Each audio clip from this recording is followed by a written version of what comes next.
I'm Karen Levitab. I'm the director of the Zoo Care Gallery, and it's really a pleasure to welcome you all here. So we are very pleased to have you as part of the panel discussion in celebration of Native American Heritage Month here at Stony Brook University on the Sitalka ancestral territory. And we are really wonderful to have you as part of this exhibition, Weaving Words, Weaving Worlds, the Power of Contemporary Indigenous Language and Contemporary Art, which is guest curated by Jeremy Dennis, who's a Shinnecock artist, curator, and member of the Stony Brook. He's a Stony Brook alumni as well, so it's great to have all of you here. And I also wanted to thank all of our co-sponsors, the Native American and Indigenous Studies Initiative, Diversity, Intercultural, and Community Engagement, along with the Zoo Care Gallery. And I hope you can please join us after the program for a reception in the gallery. And I'll turn it over to Judy Jacquez. Thank you.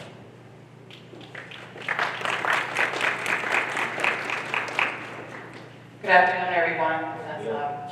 Thank you, Karen, for the warm welcome. And thank you to the Zoo Care Gallery for hosting our event here in this beautiful space. Good afternoon, guests, students, community partners, leadership at the university. Thank you for joining us this afternoon. My name is Judy Jacquez. I use she or they pronouns, and I am the Associate Director in the Office of Diversity, Intercultural, and Community Engagement, which is in the Office of Student Life with our students. And so on behalf of our office and NACE and folks here at the gallery, I want to welcome you to our Native American Heritage Month celebration and panel discussion. We are honored to gather among the exhibit Weaving Words, Weaving Worlds, an exhibition that reminds us that language carries memory, creativity, resistance, and legacy. And if you haven't yet seen the exhibit, and you probably have heard that it's only another week until it closes, so make sure you get to walk around today and engage with the pieces. There are some events coming up and have passed where the artists have engaged in conversation and discussion on the pieces. So I'm hoping that maybe some of you have partaken in some of those. We were going to have a student do a performance, but as soon as she gets here, we'll try to incorporate her into the order of the program, so you might be in for a treat later on in the program. So we'll move into the next part of our program here. Native American Heritage Month is an opportunity not only to reflect and celebrate, but to listen, learn, and recognize the living, evolving contributions of Indigenous peoples. It is also a call to action to expand whose voices are centered, whose stories are told, and whose knowledge shapes our academic and creative spaces. Today's event brings these values to life with art, performance, and scholarship. We will hear from powerful voices on our panel shortly.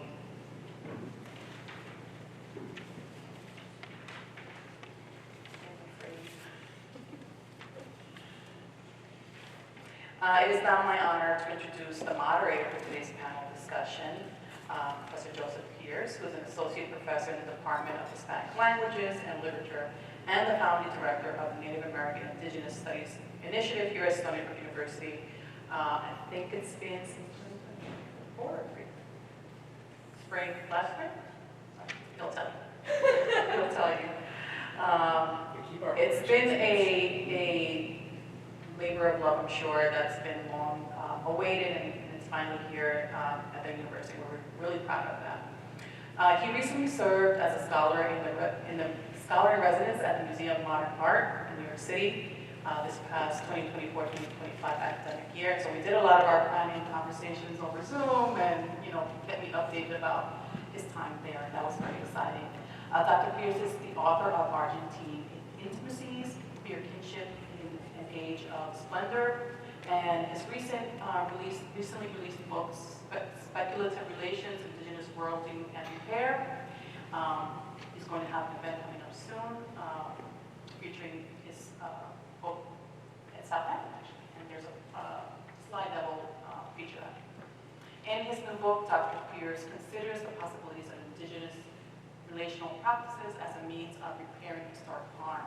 His scholarship invites us to understand indigenous art and culture, not as objects to be studied, but as living relationships grounded in reciprocity, responsibility, and care for both human and more than human beings. He is a citizen of the Cherokee Nation. Today's dialogue offers a meaningful opportunity to learn from a leading voice in indigenous studies, relational thinking, and community-centered scholarship. Please join me in welcoming the moderator, Professor Joseph Pierce.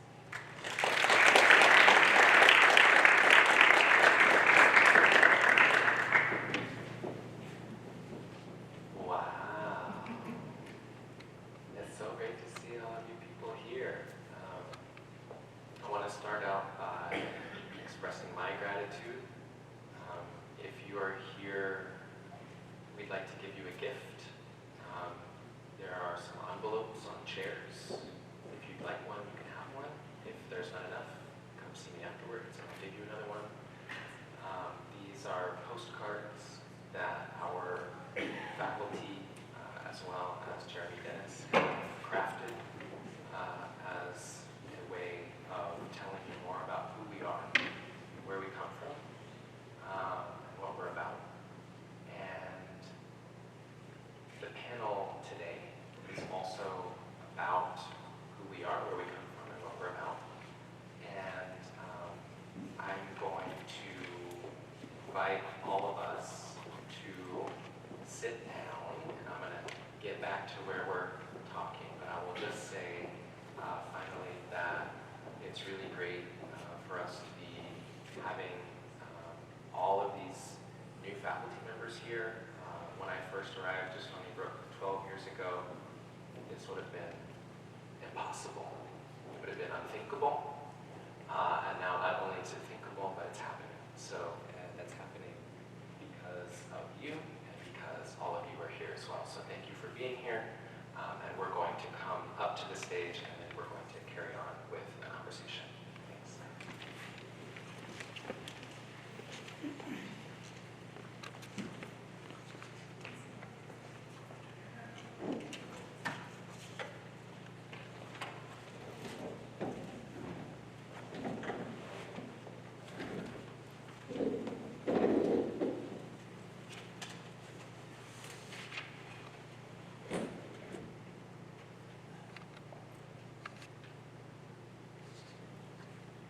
I also made some slides, and that's one of them. That's another one. This is a slide that tells you the requirements for the minor in Native American and Indigenous Studies. So those of you who are here, I presume that you may have an interest in these things. You should minor in Native Studies. You can do it. It's amazing.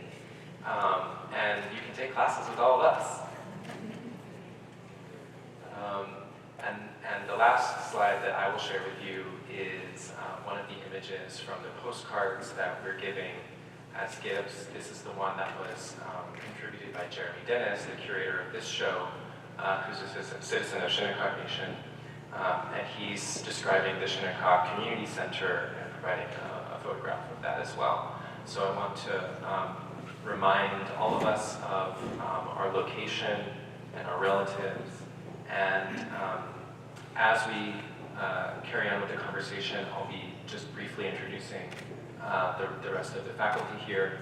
We're going to start with Vic Quesada, who is a new assistant professor in the Department of Art. Vic is someone we're very excited about having here. We're thrilled that Vic is joining the Department of Art and contributing to the NACE initiative. And each of us is going to talk for about 5 minutes, explaining a little bit more about who we are, and then we're going to move into a conversation between us. So Vic, I have your slides here. Okay, great. Hi everybody, my name's Vic. My pronouns are they, them. I'd like to thank everybody for coming today. And I want to talk to you about my art practice. I am a mixed media artist. I work with sculpture, performance, and ceramics. My work is autobiographical, but it's also historical. I'm interested in the politics of land sovereignty as well as the significance of land. Robin Wall Kimmerer says that land is not simply a passive resource for sustenance, but a sentient, conscious being that is fundamental to identity, spirituality, and cultural survival. Having been born and raised in El Paso, Texas, as you can see in this slide, for those of you who are able to, it is home of the Manso, Tiwa, and Suma indigenous people. My practice is influenced by my hometown. If you are familiar with this area or this region, which is El Paso, Texas, and Juarez, which is right over the border, you can see how politically and it is charged with like all these sort of military places like the border patrols. It's just, it is rife with military. Also, it's home of the world's largest border metroplex. And something that people may or may not know is that it actually has the largest bronze equestrian statue of Don Juan de Oñate in the world, which is very telling of this location. So the double colonized history of the borderlands, along with Tuck and Yang's definition of settler colonialism, in the article, Decolonization is Not a Metaphor, has been a very helpful tool in developing a framework as a way to look at power, control, and the systems that shape and disrupt the lives of indigenous peoples, mestizos that are living in the borderlands and beyond. As I said earlier, my work is also autobiographical. My family are mestizos. We are married into the indigenous tribe, local indigenous tribe of the Tigua Pueblo Indians. So there's a lot of connection between our families. My mother's family lived exactly where the US and Mexico, United States intersect, literally on the border. We could look out at the border fence. We could look out at the border patrol who were riding on the levee, and you could see the dust cloud, sort of like a specter of a ghost just hovering over the land. These dust specters were actually trails of these border patrols looking for people, looking for criminalized bodies, looking for drug runners, as they would say. They were surveilling the perimeter. Meanwhile, on the domestic front, our grandfather disciplined military life and my mother's Christian beliefs continued to influence the way that we looked at citizenship. So, being queer in this context added another layer of complexity as it challenged the rigid expectations imposed by my grandfather's military upbringing and my mother's Christian beliefs. So, navigating these intersecting identities required a lot of constant negotiation. So, these things allowed me to look at inside the home first to see sort of the power structures, and then sort of this critical awareness allowed me to begin to understand and unpack what was happening in the land and beyond. So this is basically what happens in my art practice. And that basically summarizes it. There's obviously more, there's more of these slides if you want to continue to show. There's this one piece where I walked along there's a 9-mile walk where you walk along missions. And missions, if any of you all know, missions are the oldest institutions, some of the oldest institutions in the United States that were created by the Spanish. So it was a way of me sort of unpacking this history and coming to terms sort of as a mestizo person, being both Spanish, indigenous, and trying to understand what that actually means. But like I earlier mentioned to you, is thinking about how being queer saved my life. And I want to end on this quote too, it's a quote by Ocean Vuong. Ocean Vuong says, "Being queer saved my life. Often we see queerness as deprivation, but when I look at my life, I saw that queerness demanded an alternate innovation from me. I had to make alternative routes. It made me curious. It made me ask, is this enough for me?" Thank you.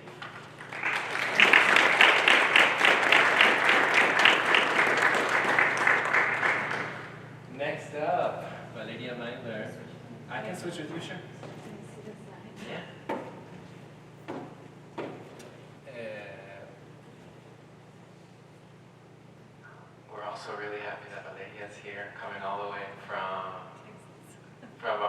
Texas via Argentina. Or from Argentina via Texas.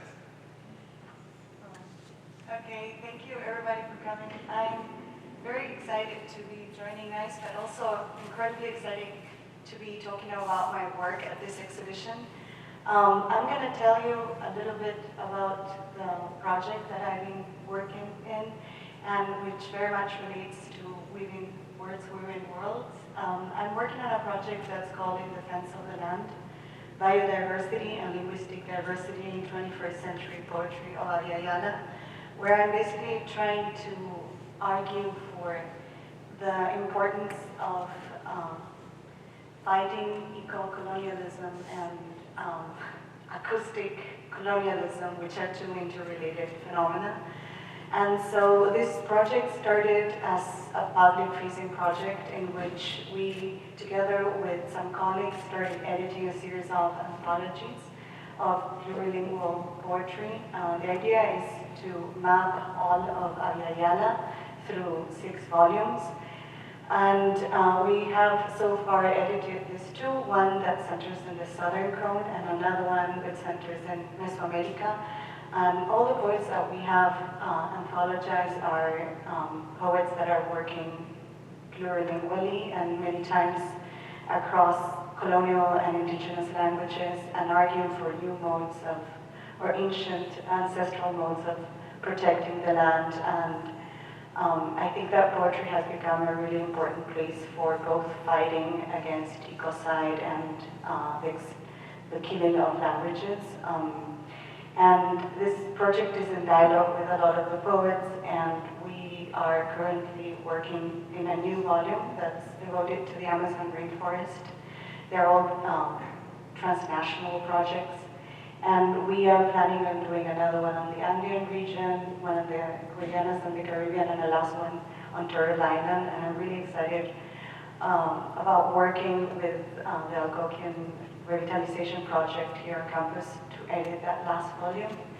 I would be happy to tell you more about this in the conversation, but because the idea is also to tune to decolonial modes of listening, we have been doing a podcast together with the anthologies in which we try to weave the environmental problems that the poets are talking about through common environmental challenges.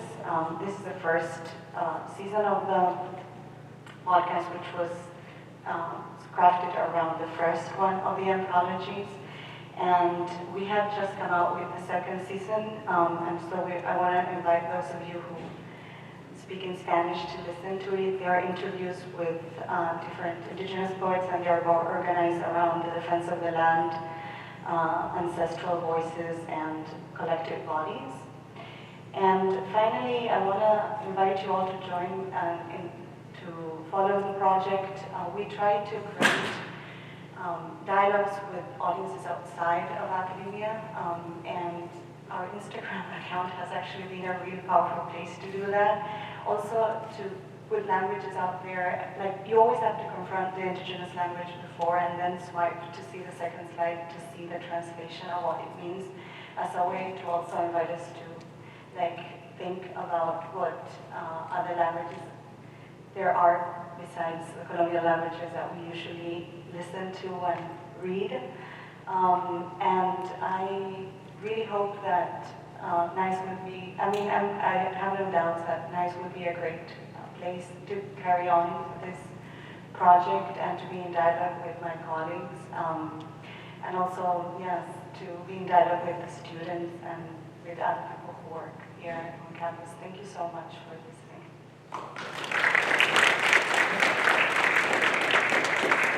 Next, David Heskawambli-Waida from the Sukangu Lakota Nation, who is a professor in the Department of English. And let's switch back because I'll do your slides. We're very excited to have David as well. And we should all also give David a warm round of applause because he just finished a new novel. Yes. We're going to see the cover of that in a second. So tell us what's been going on, David. I'm Benji Washday. coming in okay? Can you guys hear me? Good evening.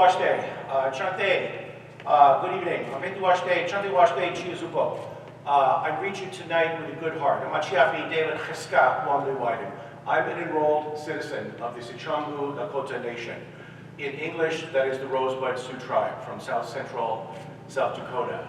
And it's a pleasure to be here. I joined Stony Brook a year ago, and what an honor it is to be here at this fantastic institution and with these fantastic colleagues. What a joy it is, as well as some of my English folks who are here. It's truly been a great year. Let me just give, I've got one of my students who's heard me talk about this way too much, but let me give you all just a brief introduction of what I do.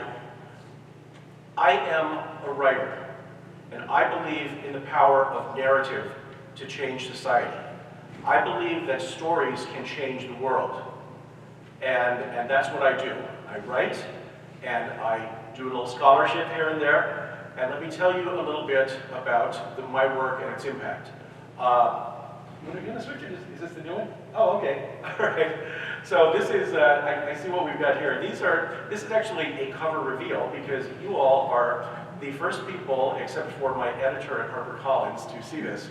So this is, as of 90 minutes ago, this novel was completed and sent off, and I'm not actually kidding. Okay, 90 minutes ago. Yeah, you guys get the scoop here. You get the scoop. Final edits were sent in. The one on the right is the cover for Echo HarperCollins. The one on the left is my cover for the United Kingdom, which is published by Simon & Schuster. It'll also be published in France, Germany, and elsewhere. Let me tell you a little bit about the world of Wisdom Corner and Winter Counts, my first novel, which was a bestseller, as well as the winner of 12 literary awards and named by Time Magazine as one of the 100 greatest thriller novels of all time, for which I was deeply grateful. But I'm more grateful and pleased and honored by the fact that these novels, the first novel, actually spurred change in the world, okay? If you don't know, there are real problems on criminal justice, on reservations involving criminal justice. Native American reservations and criminal justice administration is a disaster. Because of a law called the Major Crimes Act, which was passed by the United States Congress in 1885 and is still good law today. What that law does is it takes away the right of sovereign, independent Native nations. It takes away the right of us to prosecute criminals on our own lands and using our own judges, police, and jails and prisons. It takes that right away from us for all felony crimes and hands them to the United States government.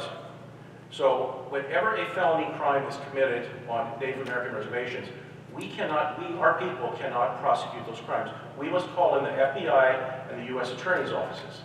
And they then have sole and exclusive authority to investigate and prosecute these crimes. Okay, you might be saying, is that a problem, Dave? Yes, it is. And here's why. The FBI and the U.S. Attorney's offices are declining to prosecute 50 to 70% of all felony crimes. That means that rapists, murderers, people who hurt children, arsonists, armed robbers are set free. And this, I'm not joking, they are literally set free and they can go out and commit more crimes. This is an absolute travesty. Let me share with you a few numbers. A Native American woman, if she lives on a reservation, has an 8 in 10 chance of being sexually assaulted in her lifetime. That is outrageous. A man has a 4 in 5 chance of being the victim of violence in his lifetime if he lives on a reservation. And part of the problem here is the United States government is not doing its duty to prosecute these crimes. And so where does my novel and my work come into this? What is happening on Native American reservations is private vigilantes are springing up, such as my fictional hero of Wisdom Corner and Winter Counts, Virgil Wounded Horse. If somebody hurts your child, or your auntie, or your mother, or your daughter, you might, and the U.S. government refuses to do anything, you might be tempted to hire somebody that will enact some street justice, like my hero, Virgil Wounded Horse. His price is $100 for each tooth he knocks out and each bone he breaks. These vigilantes actually exist on Native American reservations, but I have fictionalized it. I've been teaching Native American studies for almost 20 years. And, and I've published a fair amount of articles and such. But what I found is that the power of narrative in fiction has reached people in a way that I really didn't see coming. Winter Counts came out, was released on the first month of the pandemic. You know, every bookstore in America was closed. I was like, well, this is a disaster. However, it did become a bestseller, and again, it won awards. But more than that, I started getting calls from policymakers, congresspeople, policy staffers, academics. And I can tell you that there have been over 30 law review articles that have been published by legal academics calling for the repeal and amendment of the Major Crimes Act. But even better, the Oglala Sioux Tribe filed a lawsuit against the federal government 2 years ago, challenging the U.S. government to repeal the Major Crimes Act and start adequately funding criminal justice on reservation so that missing and murdered Indigenous women becomes less of a problem. To my great surprise, the lawsuit was successful. They consulted with me about the lawsuit. I'm an attorney as well as a PhD. And they consulted with me about the lawsuit, and it did win. It was stunning. However, the current administration is appealing the case, and we do not know what its success will be. But I'll leave you with this thought. The power of fiction is the power to reach us, the power to touch our hearts, the social novel. You know, fiction has a long history in literature of sparking social change. And if I can, stand on this platform and help in some small way, then it'll all be worth it. Thank you so much for listening to me.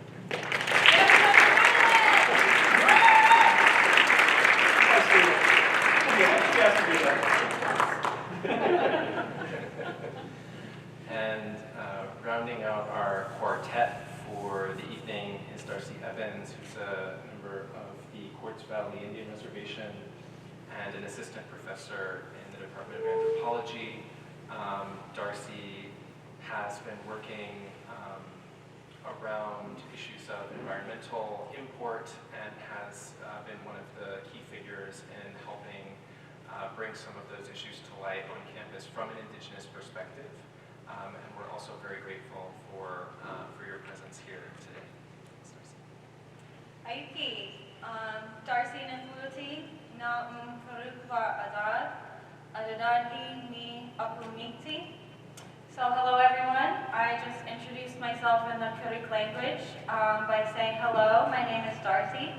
I'm a Karuk person and I'm learning the Karuk language. I'm an environmental anthropologist working at the intersections of environmental anthropology and indigenous studies. And much of my work thus far, both inside of academia and outside of it, has been mostly centered on indigenous water and salmon stewardship on the West Coast. So as Joseph mentioned, I am a member of Quartz Valley Indian Reservation, which is in Northern California, right on the border of Oregon, and was made for Karuk, Shasta, and Klamath people. And Katamine is the center of the Karuk world, and it is located at the confluence of the Salmon River and the Klamath River. But Quartz Valley was specifically made to be away from the river and close to the nearby military fort. But the river remains really, really important to everyone in the region. And up until recently, 6 dams were constructed on the Klamath River. But salmon were unable to make it past the first dam, and every summer the river filled with toxic algae. And so I didn't grow up there, but I have been spending much more time there since I was about 18. And watching salmon struggle to survive in the really shallow and really warm and really toxic water caused by the dams really generated my interest in thinking about how these infrastructures that are proposed as sustainable and different forms of environmental violence are really entangled with questions of sovereignty and territory and power and inequality. And so that is a theme that ran throughout my PhD research on salmon aquaculture, or salmon farming, in British Columbia, Canada. So farming salmon, again, is thought to be kind of a sustainable way of producing salmon for human consumption in an era of salmon extinction. But my research really focused on the ways in which this new method of industrial food production was experienced on the ground. especially for indigenous communities who live in really close relationship with salmon. And we're seeing all sorts of bad environmental impacts associated with the salmon farms. So my current research is organized under the theme of Blue Futures, and it's propelled by this idea that oceans are at a critical moment.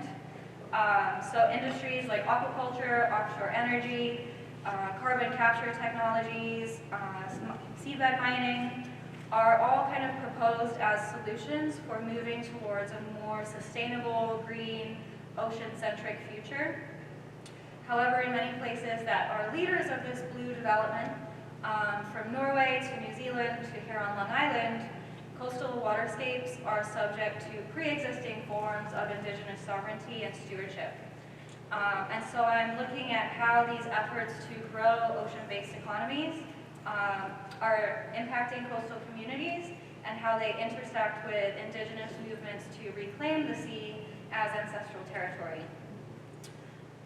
And so I also try to join my academic practice with commitments to community organizing, and especially supporting indigenous youth. So during the pandemic, that meant fundraising and working with nonprofits to get things like Wi-Fi hotspots and Chromebooks for youth in the Klamath Basin who now had to work from home or learn from home but didn't have access to Wi-Fi or computers in a really rural area. And during that time, I also led the development of the Water Protection and Advocacy in Native California curriculum, which has had really great success in being implemented by the Yurok and Hoopa Valley tribes and by school districts in Northern California. And so in each of those spaces, I've also kind of helped to host Indigenous science youth camps and done a lot of work with kind of K through 12 youth. And that is really kind of motivated by the idea that young people will never find themselves in a room like this, on a campus like this, if they don't have positive kind of K through 12 experiences. And so I really try to get youth excited about education and try to make education a place where people feel that it is reflective of and relevant to their own lives. And so in each of these spaces, I kind of try to act as a bridge between academic, community, and professional spaces, whether it's working with nonprofits or government agencies or school districts. And that's kind of how I see my place here and my place in academia more broadly, is to try and build these connections.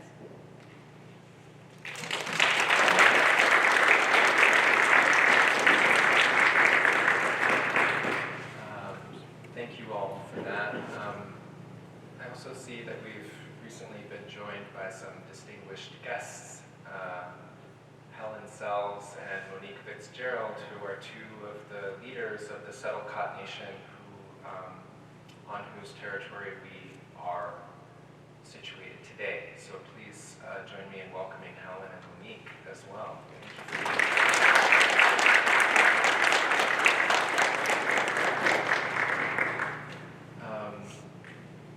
Thinking about the work that we're doing as a Native Studies program that is new, which means it's really exciting. It's challenging because we have to do everything ourselves. So there are opportunities, but there are also challenges. We all come from different communities. We all have different levels of skills and experiences and trajectories that have brought us here. And one of the things that I'm really interested in discussing at first is how our work advances Native American and Indigenous studies.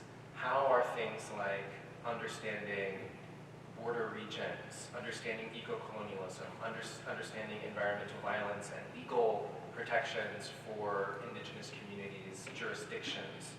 How is understanding Blue Futures moving Indigenous studies, Native American and Indigenous studies towards a new future that is grounded in our own epistemologies, our own systems of knowledge.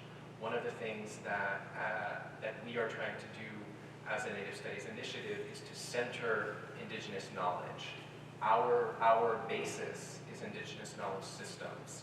And so my question, and let's go back down this way, is how is your work centering Indigenous knowledge, and how is your work advancing Native American and Indigenous studies?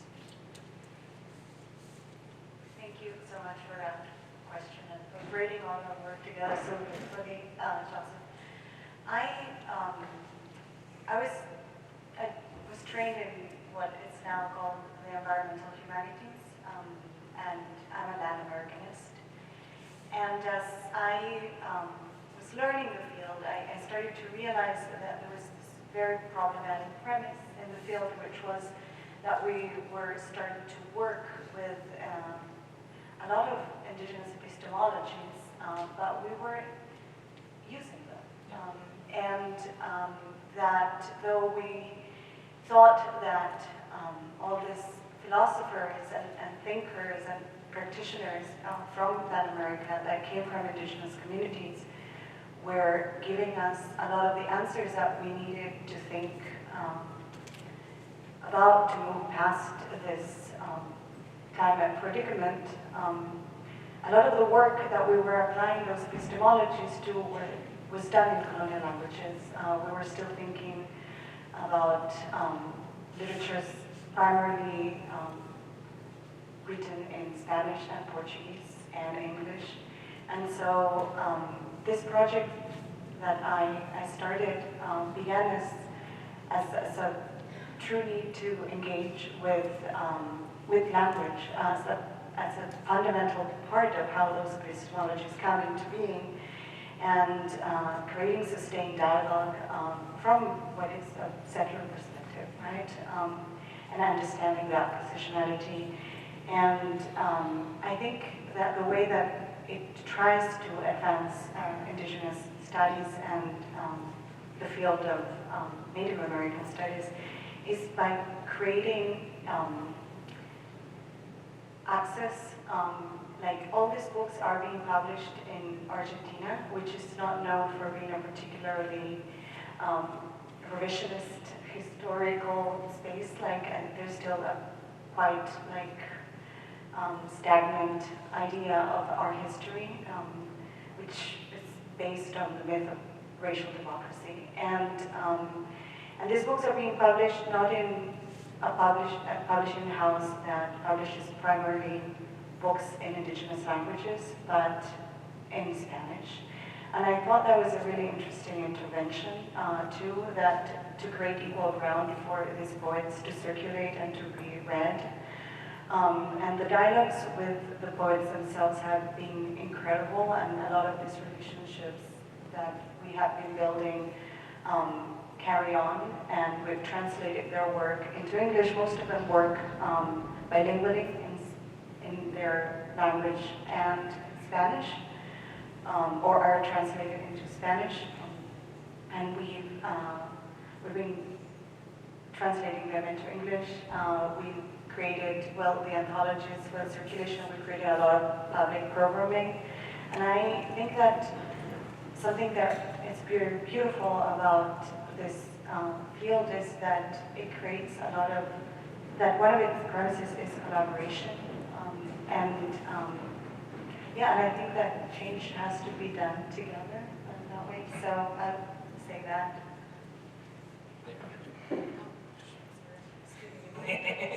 Yeah, go ahead. Well, I think there's so many ways that the study of Indigenous cultures, history, law, science can benefit students here. And for, I see a lot of students out in the audience, and you can see we have such a diversity of faculty here, and we're all studying something different. And we can bring so much. So I do urge you to really think seriously about a minor in NAIS. Yeah, here we go. But let me just talk a little bit about my own, teaching and how I think what students can get out of it. I mean, there are so many issues. I tend to teach with a social justice focus.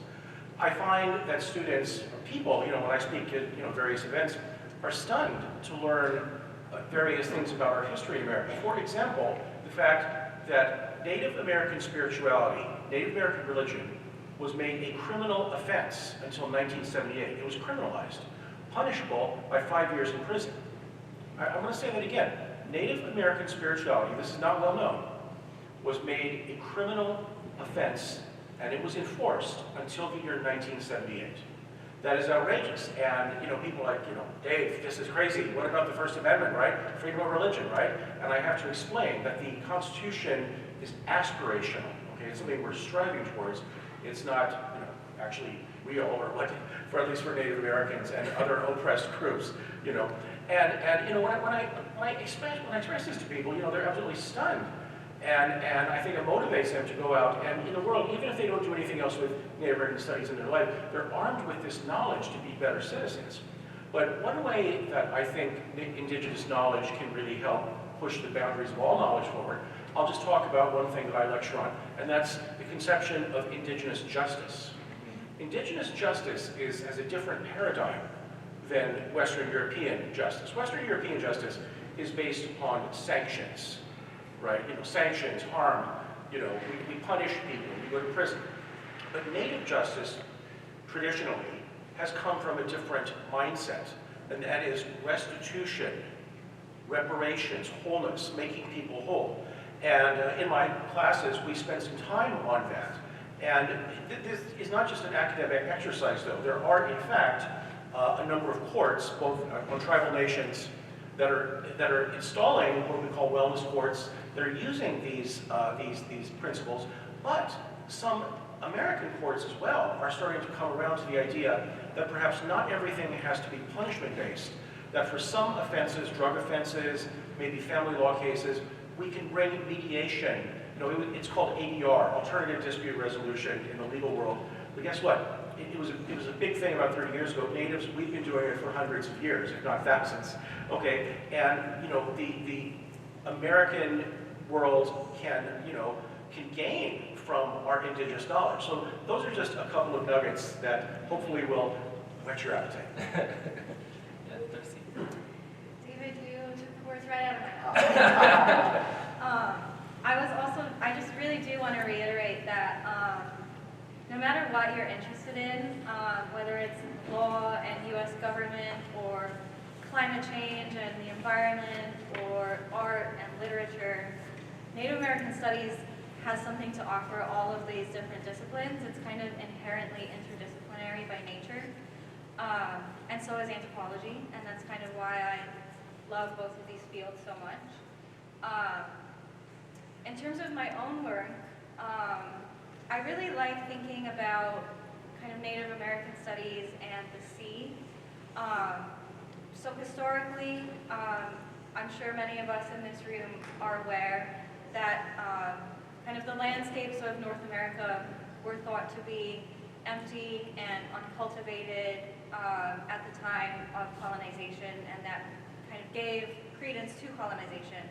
So if land was thought to be empty, kind of acultural, apeople, uncultivated, then that is sometimes even more so true when it comes to the sea. And so learning about all of the different methods of fisheries management and indigenous types of fisheries governance, and the way that ecological governance principles are embedded in things like the first salmon ceremony, have really kind of opened my world to this type of research on these ways of knowing. And so you kind of posed the question to do with indigenous knowledge. And so I'm actually teaching a class right now called Conservation and Indigenous Knowledges, which is one that I really love. And so in that class we start by talking about the history of the conservation movement, and how really a lot of historical conservation, the creation of national parks and things like that, were really entangled with indigenous dispossession and the idea that these lands were empty and uncultivated.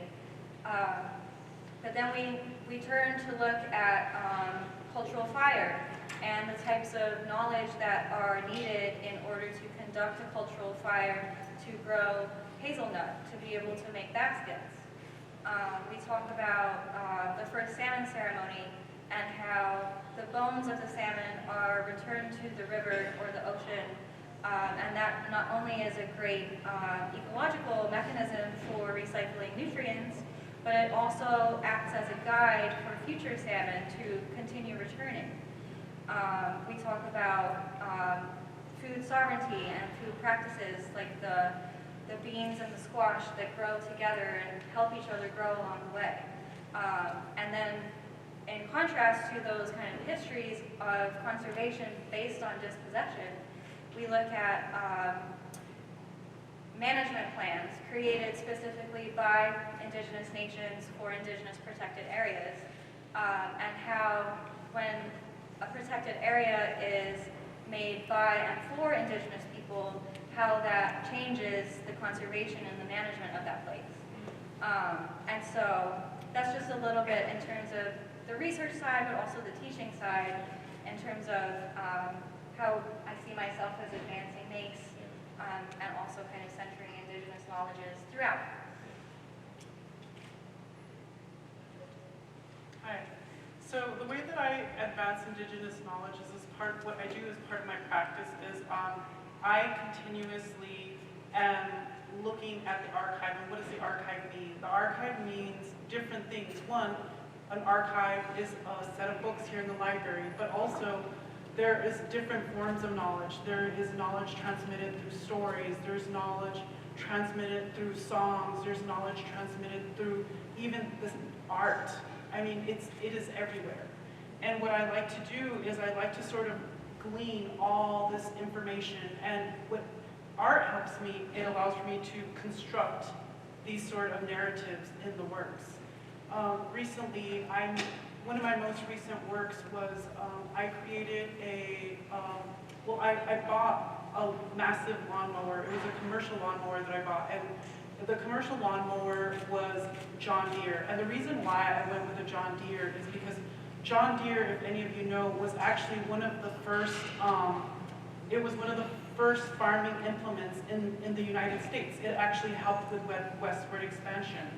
So what would happen is these farmers would take the plow and they will plow their land. So right there is sort of this there's this embedded history of westward expansion in it. So what I did with it is I created a 3-tier sort of garden on top of it. And within the bins, I planted a grass seed, which is called teosinte. Does anybody know anything about teosinte in here?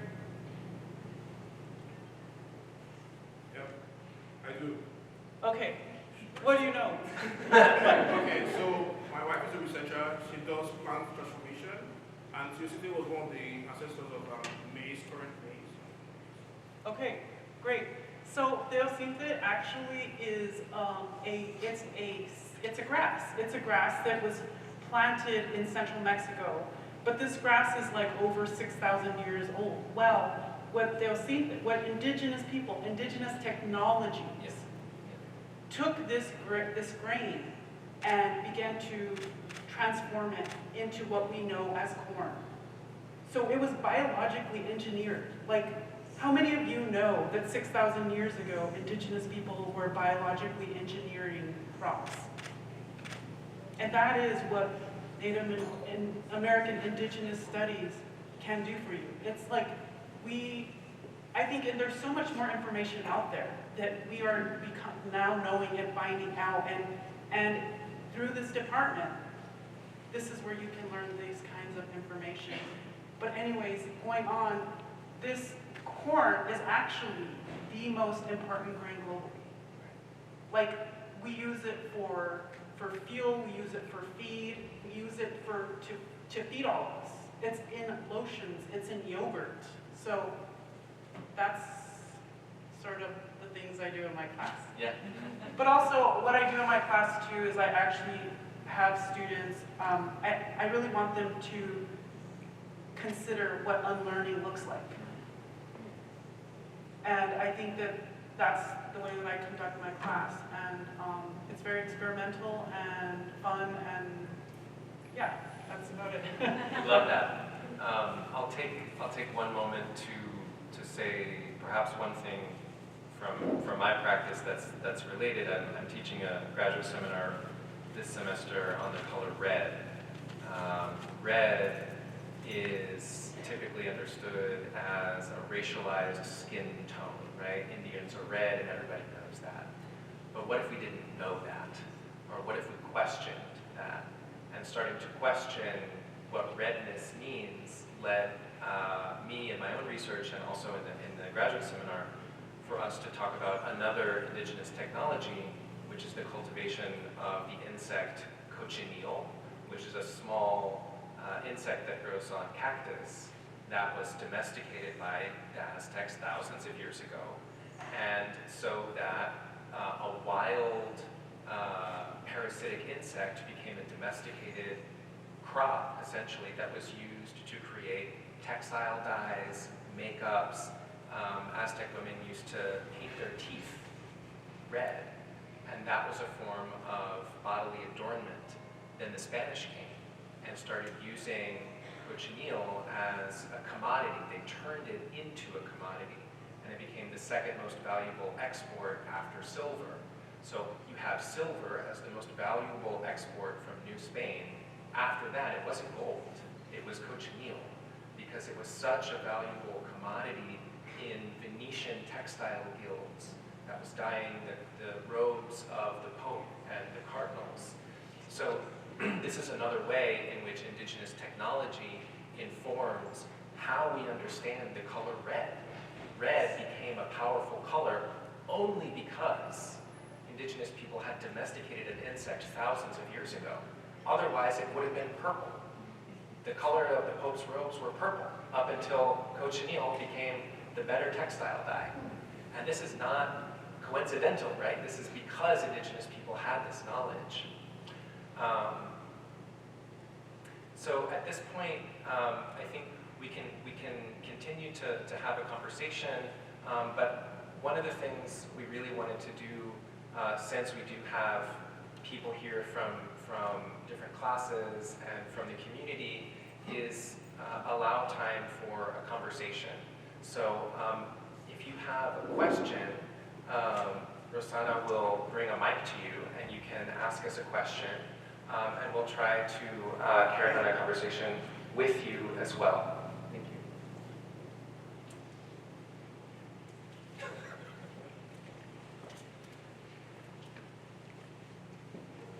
Hi, my name is Aziza. I'm a part of the School of Social Welfare, trying to be a social worker. What's going to call it? I have a lot of questions actually, but I'll try to limit it. For Vic, I wanted to ask about if you believe that queerness has brought you closer to your Native identity, just because I know, like, from my knowledge, I do know that in indigenous tribes long ago was an example of how gender was fluid and never was not binary in any type of way. I was wondering if that was something that brought you closer to your tribe or into history. Thank you for asking that. Actually, part of the research that I did do with the corn as well is the corn is also a monoecious crop, meaning that it has two genders on it. And parallel to that, Aztecs also believed that the corn had a dual god, both feminine and masculine. So I think that these sorts of truths, I've been able to sort of latch onto them and sort of think about the way that in the animal kingdom, as well as also plants, this actually is happening. And it's like only through classification, through binaries, do we impose gender on everything around us. Indigenous people have had a different relationship with gender. And I think that this sort of information for me has been transformative. I even feel that a lot of the self-hate that I had growing up is sort of reversed. And I think that it has also made me really try to sort of do more research on figuring out exactly where my family has come from. But I think the problem too that I sort of hit is like because settler colonialism is intent on erasing people, that I've really hit some real dead ends, but it just means that I have to try harder. So that's sort of where I'm at right now in figuring out where my people come from. Thank you for that. It's really important knowledge to have, and I'm really happy to hear that from you.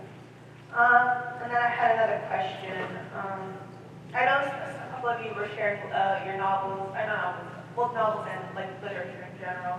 But is there any specific, like beginner type knowledge you could, of books that you could impart on me? Because I have very limited information due to my being grown up in Long Island.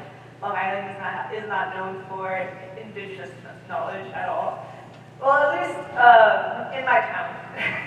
In my town, it wasn't a priority, at least. It was not a priority in any way. If anything, colonialism has been taught way more, and not in a good way, in a bad way, in a sense that I always thought, like, when I was growing up, like, oh, Columbus is awesome, like, oh my god, like, this is so good, until, like, I grew up, you know. But, yeah, so is there any, like, nonfiction or literature? Yeah, sure. Yeah, the Columbus thing is interesting. You know, when you said that, my ears kind of pricked up because I actually taught Hofstra for a year a while back, just 1 year, 13. And my kids, one of my young kids came home. He was in school at Comac Elementary School, and he came in crying. And he's like, Daddy, you know, some of the kids were making fun of me because I told them I was Indian, and they said, no, all the Indians are dead. And I'm like, you're a liar, you're a liar. And he was crying.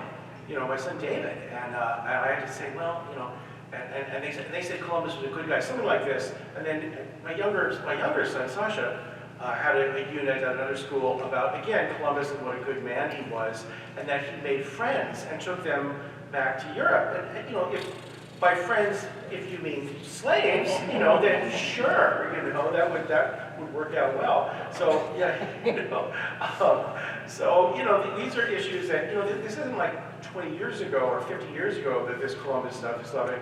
You know, no disrespect to his, you know, Italianness, or that's a big thing in Colorado where I'm from. You know, there's a big, you know, fight between the Italian community and the Native community over this, which has finally been resolved here. But when you said that, I was like, yikes, you know, so this is still happening even, you know, today. As far as books, a book that I often recommend, if you want a good read that will also educate you, it's called The Heartbeat of Wounded Knee by my friend David Troyer. So he's nominated for the National Book Award, which is one of the top book awards in America. The Heartbeat of Wounded Knee.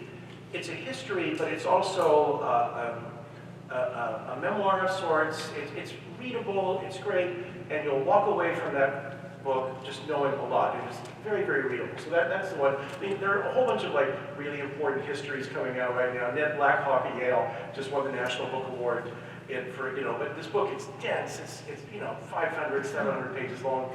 Pick up the Troyer book. You'll enjoy it. Thank you. You're welcome. Let me see. I also had another question I didn't end up writing, but it was basically more on policy and basically how is it possible, like for Long Island specifically, I guess, how, like, is there any like local policy that anyone may know that I could help in like creating campaigns for or things like that? Because as a social work student here, we focus a lot on macro, even if it's not Long Island specifically, like just some policies that I could help like support in any way. I think this is a question that we can take to the reception afterwards, and perhaps Helen and Monique can help with that. One of the things that is crucially important on Long Island is the unmarked burial sites issue. And so there's ongoing litigation, policy issues that have to do with that. Another one has to do with recognition of the different tribes. The Shinnecock are federally recognized, the Unkechaug are state recognized, but then Settlecock, Matinecock, and Montaukett are not recognized in the same type of way. This type of legitimacy is, again, one of the challenges of settler colonialism. So I would say that since none of us are from the tribes of Long Island, it's important for us to kind of also redirect that question to the people who are most actively engaged with that. Yeah. Thank you guys so much. Hi, my name is Zachary. How does music affect Native American and indigenous tribes? Music. Music. We need a new hire. Yeah, we need to talk to the music department. I would say one thing about music, and maybe some other people can too, but I think about a composer named Raven Chacon, who is a beautiful Dene Navajo composer and is someone who has really revolutionized what sound means. And so if we think of music in a kind of Western sense, chord progressions and counterpoint and those types of things, you're not understanding the way that indigenous people create sound, create noise, create different types of acoustic environments. This is another issue that Valeria brought up, and there's a recent book by a friend of ours named Luis García-Huechante, who's a Mapuche scholar, and that book is called Acoustic Colonialism. And it is a new book about the soundscape of Mapuche people in southern Chile and Argentina. And so one of the things that I can say about this is that we're going to try to invite Luis to come out in the spring. So stay tuned, and maybe you'll be able to ask Luis that in the spring. Yeah. And I want to add something to that from the side of listening, not only producing sound, but like learning to listen in different ways, or to bear space for things that might sound different from a Western point of view. I want to bring an example of an Ayuk linguist called Yasnaya Nilan, whose work I really cherish, and she, as Indigenous studies is gaining momentum, a lot of places are seeking for publications that are bilingual in an Indigenous language and in their translation, but the truth is that there are very few trained speakers in those languages. So at some point she became really angry at the fact that people just were fetishizing the Indigenous languages within the publications, and so she started sending like texts that did not correspond to each other, in which she was saying, like she was putting the translation into Spanish with the meaning, and then the text in Ayuk would be like, why do you even make me write this text? Nobody's reading it, you know, and like the length of the text were really different. So were you to pay attention, you would have realized that these texts were not translations, right? And at some point someone noticed and called her out, and she's like, yeah, I've been doing this for a really long time. And I think that also applies to listening. I've been learning Guarani, which is a language spoken in the land in the Southern Cone, which is the region I'm from. And it has also like learning to listen to a language that is new, but also learning to inhabit the universe of what a language offers to you by naming that world. It's a really humbling experience as well. So I think not only music, but like forms of like generous decolonial listening as a whole is something that we all want to create, I think, with this initiative. Let's take one more. Hello, how are you? Thank you for this panel. I was thinking while you were sharing your experiences with us on that we are at a public university, and Valeria knows because we come from the same country that public universities over Argentina have a special way because of their offering the citizenship a chance to for social mobility, etc. And also they have a kind of ethos and ethics on it. And being here for just a year, it shocked me when I entered here having a Starbucks, a Dunkin' Donuts, and also living here, being surrounded by agriculture and farms and markets and communal practices around land. And I was thinking also about our political issues in both of our countries, of these countries, and I think that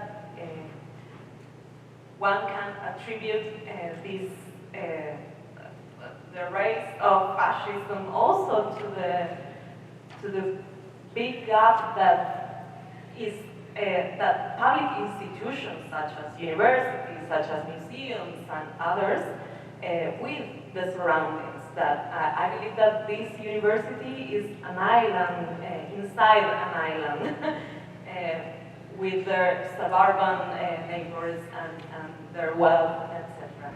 So it's not a question, it's just a comment on also taking political actions into the administration of the university and to achieve more coherence. In Spanish, that word is coherencia, and herencia means also to inherit. So I think that it has to do with taking that legacy of and the present of the communities that surround the indigenous communities and the farmers, immigrant communities that surround us, to come into the university and to spread around and to have more communitarian practices among us. So it's a call Thank about. you. Yeah, and I think that's gonna give us a good opportunity, if I may, to welcome Sumak to the stage, who is going to close this portion with a spoken word performance, and after that we're going to adjourn to a reception, and any other questions and comments we'll be able to continue the conversation up there.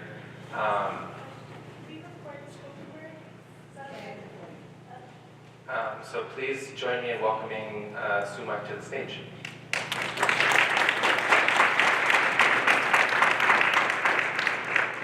Hello, my name is Sumak. That's my indigenous name. I'm here with my family today, and I'm glad they could come right even though it was a little bit late.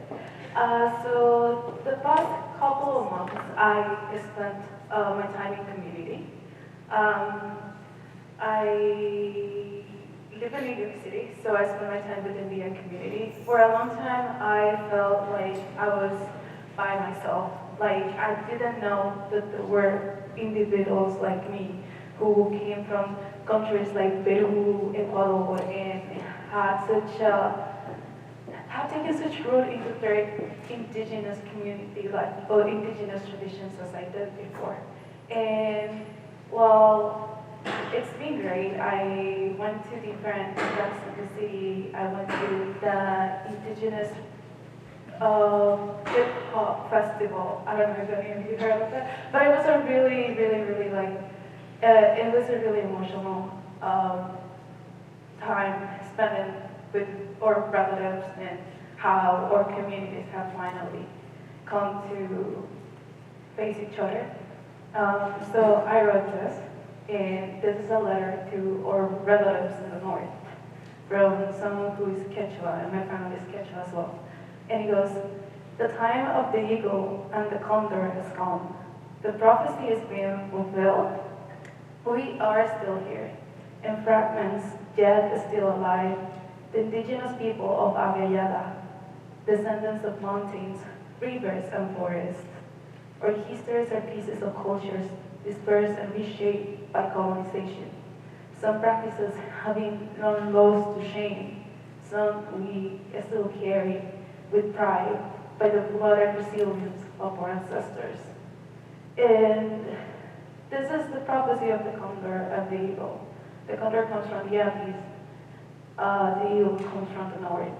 And it is this belief that once the cycle is completed, we will heal again. Our histories were stolen, our lands were divided. We were once one people. So now we rise, we need to organize, resist and fight, defend our people. Like we see that what is happening in Peru. The youth are rising in Ecuador as well. I have spent time helping and working with Quichua communities, one in Ecuador, and then I still have contact with my friends in Peru. So now we have to protect our lands, guard the languages, because united is the only way that we are going to heal. And united is the only way that we will restore the balance that was lost 133 years ago, because the prophecy is given through us now. Thank you.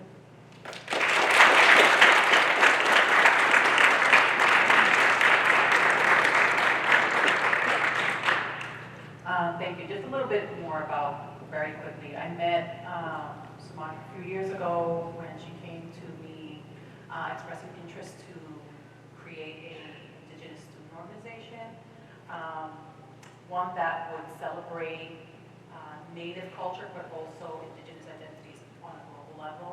And soon after that, there was a student organization that was born. So that's like a very unique experience here on campus. We only have two, one of that is currently active Indigenous identifying organization. So I want to congratulate her on that.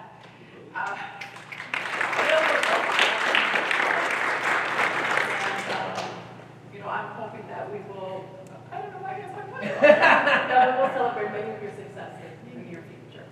I want to turn it over to one of our committee members who are going to share very quickly how to find more information related to celebrating Native American Heritage Month and Indigenous culture. Thank you.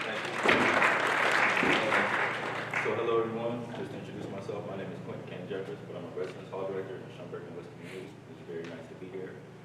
So before I start, I do want to just give a very special thanks to our spoken word performers, Mark, as well as the moderator, Professor Pierce, as well as our fellow panelists up here. So if we could just give a thorough round of applause for them. So before we transition to the next portion of our event, I just wanted to share some exciting initiatives and upcoming events that we do have happening around the university and as well as the region. So for more than a decade, the Stony Brook has been a part of the Algonquian Language Revitalization Project. So the initiative is a collaborative effort led by the Stony Brook University Department of Linguistics in partnership with leaders from the Native American nations of Eastern Long Island. So that includes Montaukett, Shinnecock, as well as Unchag. So for over a decade, this project has focused on revitalizing the Algonquian languages traditionally spoken by these nations, which have been dormant for generations. So furthermore, the project involves hosting courses where nation members and Stony Brook students come together to learn and engage with these languages. And in this is to support the departments that has curated as well as specialized the library of materials on the East Coast Native American languages and cultures. So with this serves as a valuable resource for the community as well as scholars alike. Furthermore, just in addition to the language of revitalization, the initiative has fostered meaningful connections with the nations. So members of the Montaukett, Shinnecock, as well as Unchag communities that have participated as visiting scholars, and as undergraduate and graduate students in the department. So with this, further strengthening their partnership. So through this collaborative and well-supported initiative, this reflects a shared commitment to cultural preservation, education, and equity. So I would love to invite you all to check more events that are happening throughout the student organizations, departments, as well as offices here on campus. So thank you.